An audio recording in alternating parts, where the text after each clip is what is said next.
Hello students, welcome to my class. आज की class में हम डिस्कस करने जा रहे हैं कुछ इंपॉर्टेंट एमसीक्यूज। कुछ बच्चों की जो पेड बैच के हैं उनकी रिक्वायरमेंट थी एक टॉपिक को लेके, that was doctrine of Aristotle. तो वो बच्चे, जब मैं कॉन्ट्रैक्ट के क्वेश्चन स्टार्ट करूंगी तो उसमें साइड बाय साइड इस वो टॉपिक को भी समझा दिया जाएगा। क्लियर? सो दैट आपकी एमसीक्यू प्रैक्टिस भी हो जाए, उसके साथ वो टॉपिक की रिवीजन भी हो जाए। आज मैंने पिक करा है आपका SOGA, that is Sale of goods Act. Clear? तो इसके रिगार्डिंग क्वेश्चन रहेंगे। चलते हैं जी पहले क्वेश्चन पे। Where the price is not determined by the parties to the contract of sale of goods, what price shall be paid by the buyer. कहते हैं जहां पे जो पार्टीज हैं ए एंड बी, ठीक है, एक आपका है सेलर, दूसरा रहता है जी बायर। कहते इन्होंने आपस में प्राइस डिफाइन नहीं करी हुई है, ठीक है। अब प्राइस नहीं है तो प्राइस क्या होनी चाहिए? नंबर वन कहते हैं रीजनेबल प्राइस होनी चाहिए। दूसरा कहता है कि अपनी मर्जी है, बायर अपनी मर्जी से प्राइस पे कर सकता है। दूसरा जो सेलर है कहते हैं वो अपनी मर्जी से कर सकता है। तीसरा कहते हैं कि सेलर जो मार्केट के अकॉर्डिंग प्राइस चल रहा है उसके अकॉर्डिंग उससे चार्जेस ले लेगा। अब आप खुद सोचो, ये दो तो बिल्कुल गलत है, ये दोनों तो बिल्कुल गलत है कि नहीं गलत है? बिल्कुल गलत है जी, है ना। तो अब जब हमें पता है कि डिस्क्रिशन वाला पॉइंट तो गलत है, जब डिस्क्रिशन तो यहाँ पे क्या हो जाएगा कि अपनी मर्जी से लगा लिया। जब आपको पता है कोई चीज की 10 रुपए प्राइस है, अब आप कैसे 1000 रुपया मांग सकते? नहीं मांग सकते ना, ठीक है। तो ये पॉइंट अपने आप में गलत हो जाता है क्योंकि ये कॉन्ट्रैक्ट की जो कंडीशंस है उसके भी अगेंस्ट है। क्या होता है कि क्या कहता है कि कंसिडरेशन जो है आपकी, कॉन्ट्रैक्ट लॉ क्या कहता है, दैट शुड बी रीजनेबल।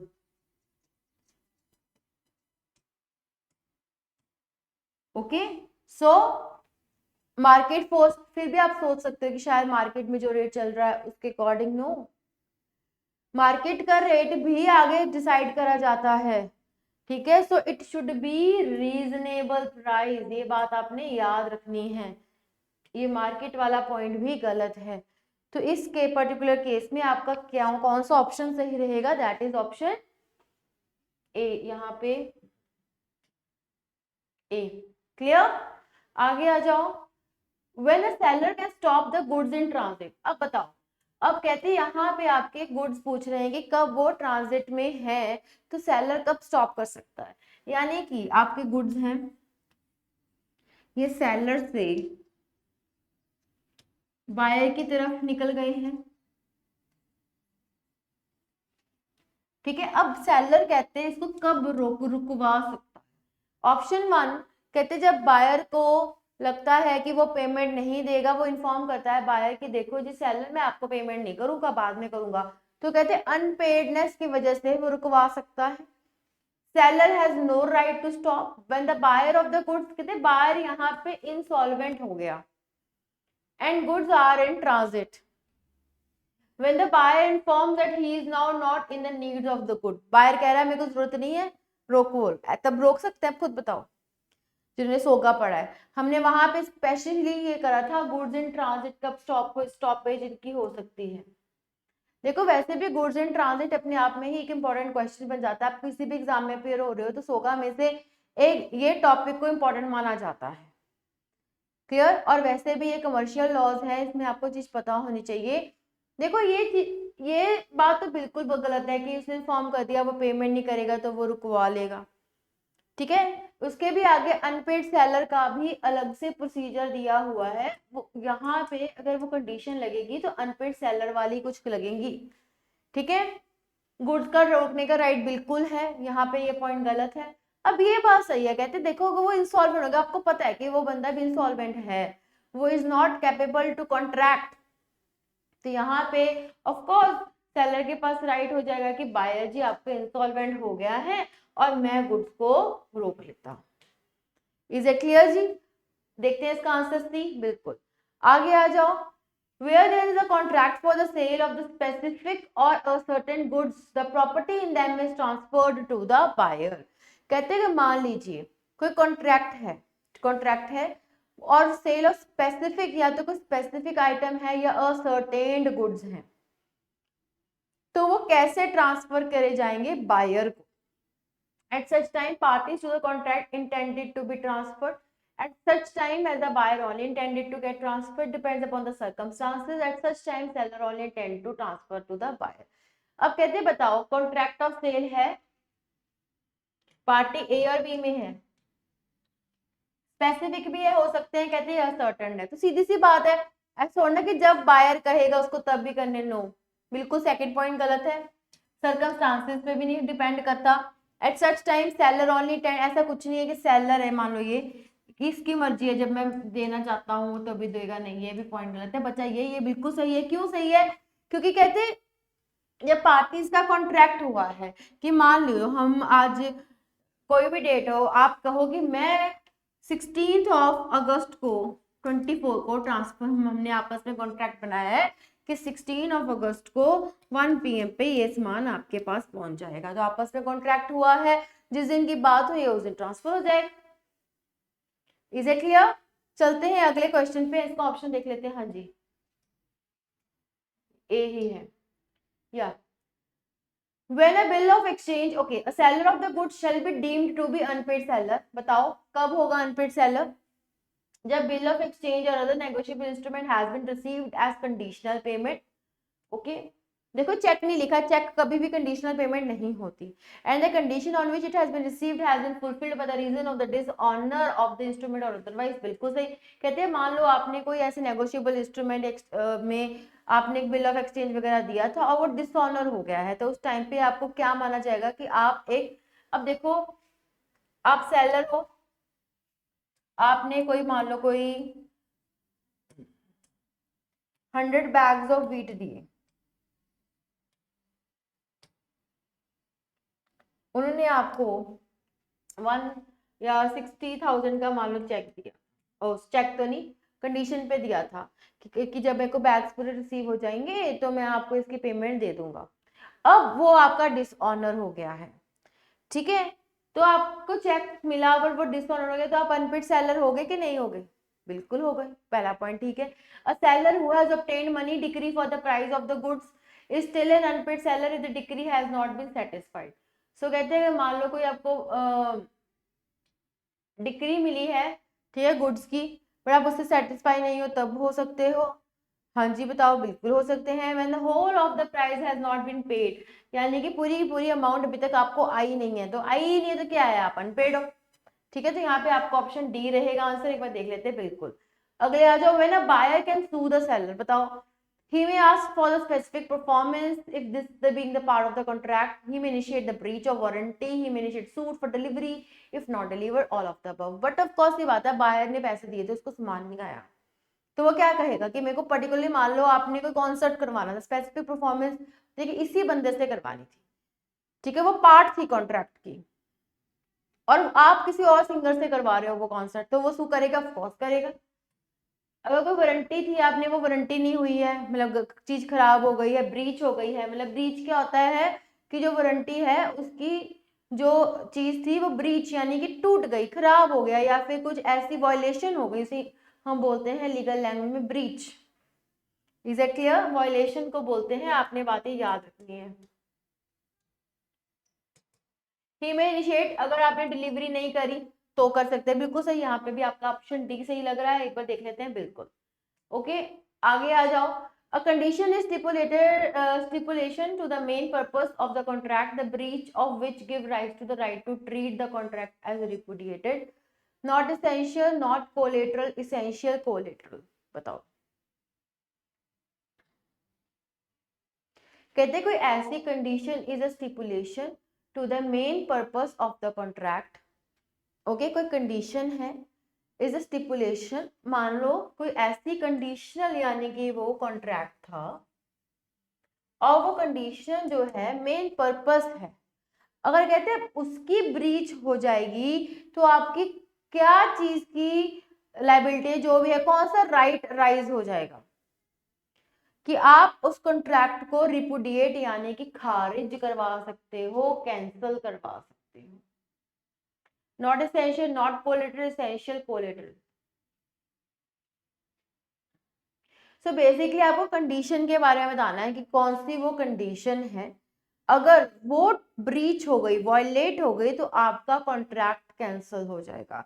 यानी कि वो आपकी कंडीशन क्या है, अपने आप में है एक इसेंशियल है, ठीक है, नॉट इसेंशियल तो नहीं आएगा। कोलेटरल क्या मतलब होता है कि वो आपस में उस कॉन्ट्रैक्ट के रिलेशन में है कि नहीं है, ऑफ कोर्स है, तभी तो कॉन्ट्रैक्ट आपका खारिज हो रहा है। आपने कहा कि मेरे को फ्रेश चीज, फ्रेश फ्रूट ही चाहिए, अदरवाइज मैं नहीं लूंगा। ओ फ्रूट्स फ्रेश नहीं थे, पुराने थे, हफ्ते, आप लोग नहीं ना, because the condition is collateral. Clear, तो ये भी पॉइंट गलत है। अब बात बनती है कोलेटरल की और इसेंशियल की। अब आप कहो कि मेरी इसेंशियलिटी यही चीज लेने की है, वो दिन 2-3 दिन पुरानी हो सकती है, 2 या 2-3, मतलब कोलेटरल चीज ऐसे कह रही है, ठीक है। तो अगर आप जो डिमांड स्पेसिफिक इसेंशियल चीज कर रहे हो, आप वो मेन हुई कि नहीं, तभी आप कहोगे ना कि आपको अगर वो चीज नहीं मिल रही तो आप अपने कॉन्ट्रैक्ट को कैंसिल करवा लोगे, ठीक है। तो यहाँ पे आपका इन दोनों में कंफ्यूज नहीं होना, इसेंशियल चीज ही मेन है, ओके। देन कोलेटरल, आगे आ जाओ। गुड्स में B future contingent existing all of the above. बताओ, गुड्स के पार्ट पे हमने ये डिस्कस करा था, याद रखना, गुड्स फ्यूचर भी होते हैं, ठीक है। कोई चीज है, ठीक है, हार्वेस्ट होके तब आएगी, उसका पहले ही आपने कॉन्ट्रैक्ट कर लिया कि मेरे खेत में इतने टन्स की ये सब्जी होएगी तो मैं दूंगी, ठीक है, आपके साथ कॉन्ट्रैक्ट कर लिया, तो फ्यूचर हो गया कॉन्ट्रैक्ट। कंटीजेंट क्या होता है, कंडीशनल। अगर मेरी शिप आ गई तो ये आपका सामान जो है डीलोड अनलोड होके आपको मिल जाएगा। तो कंटीजेंट भी होते हैं, बिल्कुल होते हैं। एग्जिस्टिंग, ऑलरेडी मेरे पास पेन बुक्स पड़ी हैं, आपको चाहिए, मैं दे रही हूँ। क्लियर, तो यहाँ पे इसका आंसर बन जाएगा all of the above. Is that clear? आगे आ जाओ। The act relating to the sale of goods is called the sale of goods act 1930, the selling of the goods act 1930, the sales of goods act 1830। इसका option भी साथ में ही आ गया। देखो यहाँ पे कंफ्यूज नहीं होना, सेलिंग नहीं होता बिल्कुल भी, गुड्स भी नहीं होता, सेलिंग नहीं होता।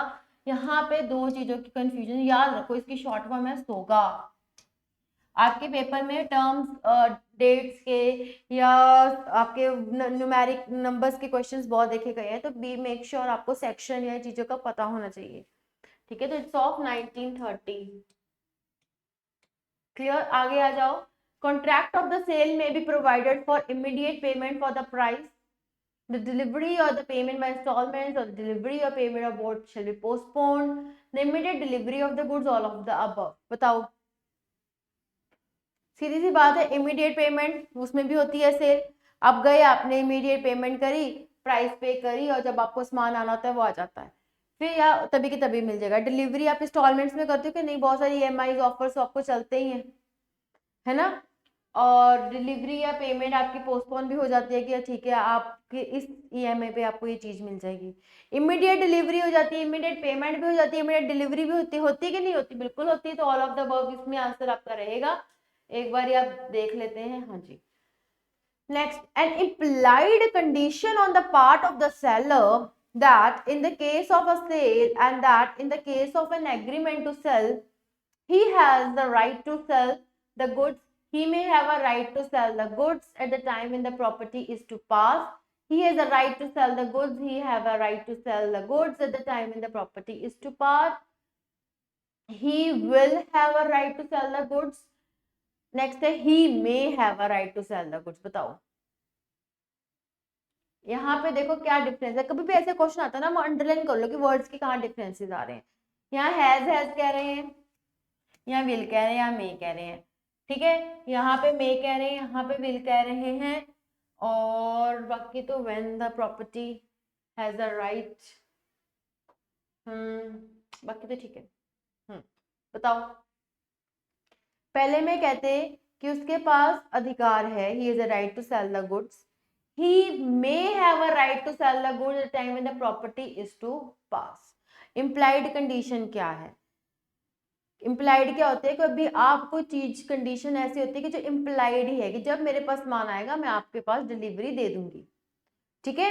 तो कहते हैं इम्प्लाइड कंडीशन सेलर के तरफ से जो सेल कर रहा है in the case of sale, that is in the case of agreement to sell now, ठीक है, एग्रीमेंट कर रहा है सेल का। कहते तो क्या उसके पास राइट है कि वो सेल करे गुड्स को, और कहते शायद ही मे हैव द राइट कि जब प्रॉपर्टी गुड्स जब उसके पास प्रॉपर्टी आएगी तो वो पास करेगा कि नहीं।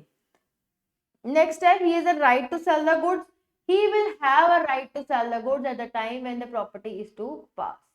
कहते हैं हाँ जी उसके पास अधिकार है बेचने का, he will have a right, कहते या फिर जब उसके पास वो चीज आ जाएगी, जब वो प्रॉपर्टी आ जाएगी तो उसके पास राइट हो जाएगा उसको बेचने का।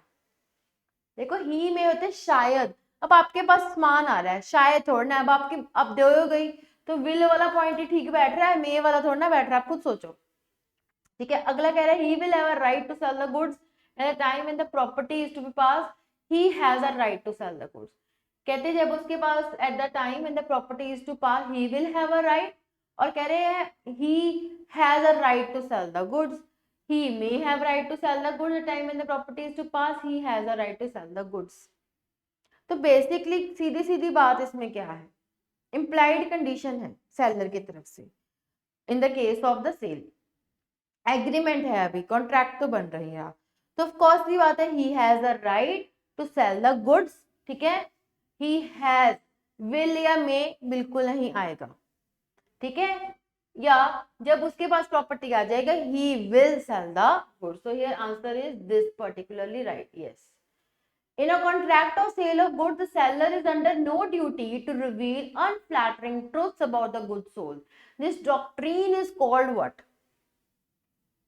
कहते जब सेलर है जो आपका, सेलर समझ ना बेचने वाला, सेलमैन याद रखना, ठीक है, सेल्समैन।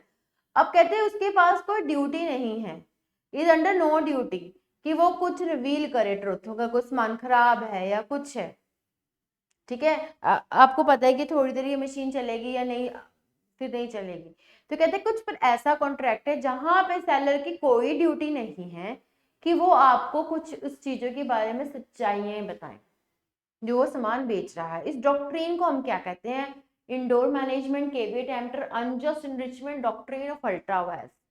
वेरी इंपॉर्टेंट, ये आपका कंज्यूमर एक्ट में भी आती है टर्म, देखो इसे हम बोलते हैं, मैं आपको खुद ही बता देती हूँ, caveat emptor. what does it mean? It means let the buyer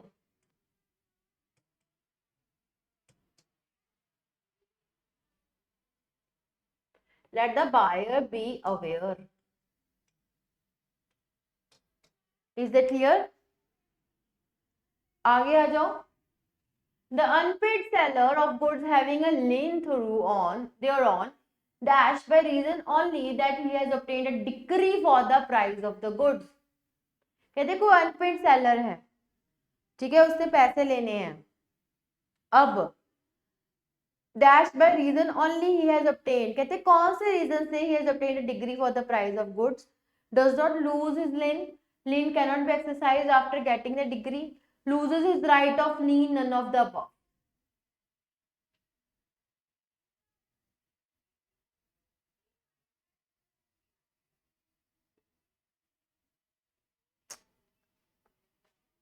क्या रहेगा इसका आंसर?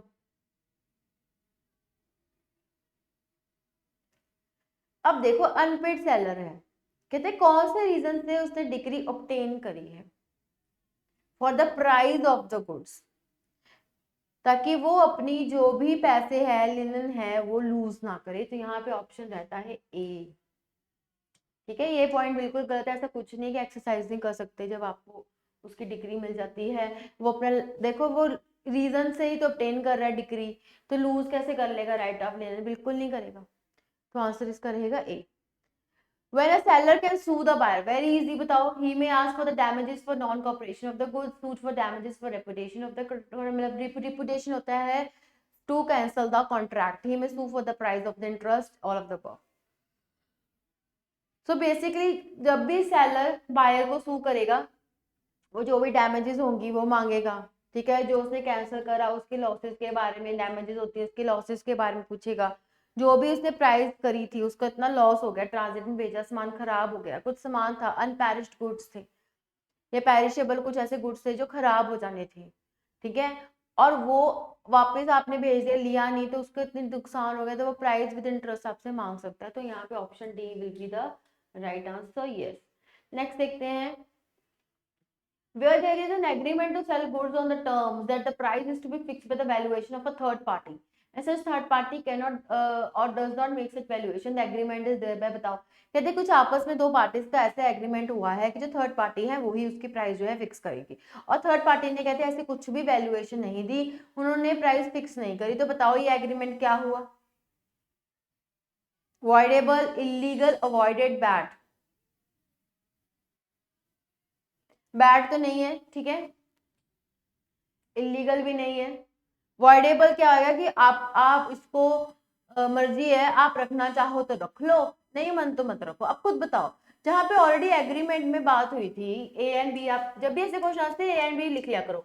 ए एंड में बात हुई है कि जो सी है, ठीक है, जो भी हमने मान लो 10 पेन देने हैं या 10 बैग्स लिख लो चलो वीट के, वो इजी रहते हैं समझने, कि जो भी प्राइस है वो ये सी डिसाइड करेगा। मान लो ए अभी उसका बी कोई एजेंट था या कुछ भी था, वो कहेगा मेरे प्रिंसिपल डिसाइड करेगा, और उसने डिसाइड नहीं करा, तो क्या आप उस कॉन्ट्रैक्ट में आओगे? फिर बाद में कहोगे कि मैं वॉइड कर दूं। नो, वॉइडेबल का मतलब क्या है? आपकी मर्जी है, आपने उसको वॉइड करना वॉइड कर दो, रखना है तो रख लो। आप किस कॉन्ट्रैक्ट में रखो कि जब आपने पहले ही सोचा हुआ था दोनों पार्टीज ने कि सी इसकी प्राइस डिसाइड करेगा। बताओ, वॉइडेबल नहीं आएगा ना, क्योंकि आप इसको खुद सोचो। वॉइडेबल का मतलब कि आपकी मर्जी है, आप उसको वॉइड रखना वॉइड रख लो, वैलिड करना वैलिड कर लो। वॉइड तो आप इसको कर दोगे, कर सकते हो, वैलिड कर सकते हो जब ऑलरेडी आपने एग्रीमेंट में ये बात लिखी थी, नहीं कर सकते ना। तो यहाँ पे ये पॉइंट बिल्कुल सही रहता है, अवॉइडेड। आप ऐसे कॉन्ट्रैक्ट को अवॉइड करके न्यू एग्रीमेंट को अवॉइड करके न्यू एग्रीमेंट बना लीजिए। Is that clear? So it's a very important question. You should know these small differences. Clear? Option C, yeah.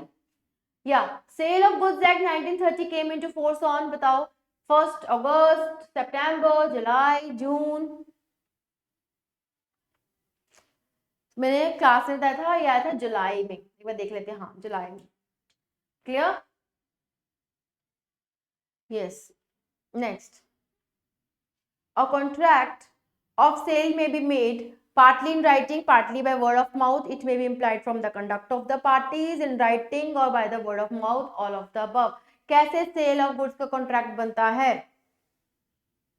याद रखना, ये राइटिंग में भी हो सकता है, वर्ड ऑफ माउथ से भी हो सकता है, ठीक है। एक्सप्रेस्ड और इम्प्लाइड बोलते हैं, इम्प्लाइड तो लिखा ही हुआ है, वर्ड ऑफ, अगेन राइटिंग है, वर्ड ऑफ माउथ दो बार आ गया, मतलब पार्शली उन्होंने बोला राइटिंग में था, पार्शली बोल के था, ये भी अलाउड है। बिकॉज आपके इंडियन कॉन्ट्रैक्ट एक्ट में ऑरल बोलते हैं, जब आप बोल के बताते हो, oral as well as written, both type of contract is valid.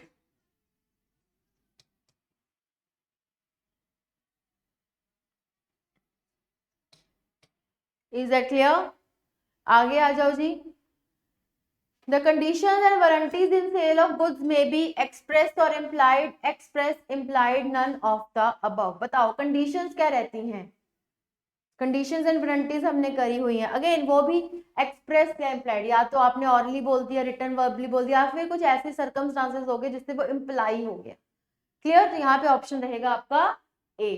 आगे आ जाओ, how stoppage in transit is affected by the unpaid seller. मतलब आपने स्टॉपेज करनी है, सामान ऑलरेडी ट्रांजिट में है, वो फिर अनपेड जो सेलर है वो कैसे अफेक्ट होगा बताना है। अगर वो अफेक्ट हो रहा है तो वो क्या करेगा? By giving notice to his claim to the carrier in your possession. जो सामान लेके जा रही है आपके ट्रक या वो कैरियर कंपनी, उसको नोटिस देगा। By giving notice of his claim to the other bailee. अगर मान लो किसी के पास स्टॉपेज हुआ है, यहाँ पहले क्वेश्चन को समझो, सामान निकला यहाँ पे मान लो गोडाउन में या कहीं पे, या पड़ गया है, सामान पड़ा है, स्टॉप हो गया है ट्रांजिट में, तो वो कैरियर कंपनी को कहते हैं पहले नोटिस दे सकता है। दूसरा, वो क्लेम करेगा, जब जिसके पास अब सामान होता है ना, वो बेली होता है कि वो उसकी चीजों को प्रोटेक्ट करेगा, ठीक है। दूसरा, वो खुद कहेगा कि मेरे को ठीक है, आपके पास सामान पड़ा है, मेरे सामान को मेरे पास वापस भेज दिया जाए। क्लियर जी? तो यहाँ पे क्या रहेगा, सारे के सारे पॉइंट सही हैं, तो डी ऑप्शन आपका सही रहेगा, ऑल ऑफ द अबव। अगला, where there is a contract for the sale of goods by description there is an implied condition that, कहते कुछ ऐसा आपका contract for the sale of goods है जहां पे डिस्क्रिप्शन दे रखी है ऑलरेडी आप सब लिखा है कि इसमें क्या क्या चीजें हैं क्या नहीं है, तो ऐसे इम्प्लाइड कंडीशन क्या बोलते हैं, कैसे बोलते हैं बताओ। Where there is a contract for the sale of goods by description, there is an implied, वहां पे इम्प्लाइड कंडीशन बतानी है कौन सी है। If the sale is by sample as well as by the description, the goods must correspond both with the sample and the description. The goods shall correspond with the description. Both A and B are correct. सीधी सी बात है, description से दे रखा है, ठीक है। Implied condition क्या है, कई बार आप जाते हैं नहीं मार्केट में, आपको कोई चीज दिखा के, मोबाइल फोन्स पड़े होते हैं, आप देखते हो फिर सिलेक्ट करते हो, है ना। तो ऐसे को क्या बोलते हैं, कहते हैं अगर आपका सेल में सैंपल और जो डिस्क्रिप्शन पे लिखा है बहुत सेम होने चाहिए, ठीक है। दूसरा, जो भी डिस्क्रिप्शन में चीजें हैं वो उसमें वो चीजें होनी चाहिए, तो यहाँ पे बोथ ए एंड बी सही रहेगा। Is it clear? Yes. Last question, a line can be exercised by the unpaid seller only when the ownership right relating to goods have transferred to the buyer, when the goods are still in possession of the unpaid seller, when the goods have been transported through the carrier made by the available to the buyer, when the goods have delivered to the buyer. कब exercise करेगा? देखो ownership, मान लो ए ने B को सामान भेजा, B अब यहाँ पे बायर है, अब बायर को ऑलरेडी वो सामान का वो खुद ऑनर हो गया है, तो यहाँ पे वो एक्सरसाइज करेगा अनपेड सेलर का? बताओ, बिल्कुल नहीं कर पाएगा। व्हेन द गुड, अब मान लो अनपेड सेलर है, आपको आपके सेलर के पास पैसे नहीं आए और गुड्स अभी भी, ठीक है, आज पोजेशन अनपेड सेलर की पोजेशन में है, यहाँ पे वो कर सकता है? बिल्कुल कर सकता है। When the goods have been transported to the carrier, अब मान लो अब वो गुड्स ट्रांसफर हो गए, अब वो बायर के पास है, यहाँ पे वो लिनन का राइट कैसे लगाएगा? बिल्कुल ही लगाएगा, है ना। When the goods have delivered to the buyer, again buyer के पास ऑलरेडी गुड डिलीवर हो गए, तो बेसिकली अनपेड सेलर है, उसने ये अधिकार लगाना है, वो तभी लगाएगा ना जब उसके पोजेशन में होंगे, है ना। तो यहाँ पे ये ऑप्शन बी ही सही बैठता है, ठीक है। एक बार देख लेते हैं आंसर, बिल्कुल। सो ये थे आपके फटाफट 20 क्वेश्चंस फॉर सोगा। हमने बहुत सारे इंपॉर्टेंट टॉपिक्स को ऑलरेडी टच कर लिया है। आई होप आपको भी अच्छे से सब समझ लग गया होगा। अब मिलेंगे हम नेक्स्ट क्लास में, उतनी देर तक keep your revision high. Is it clear? All the best for your exam. Thank you.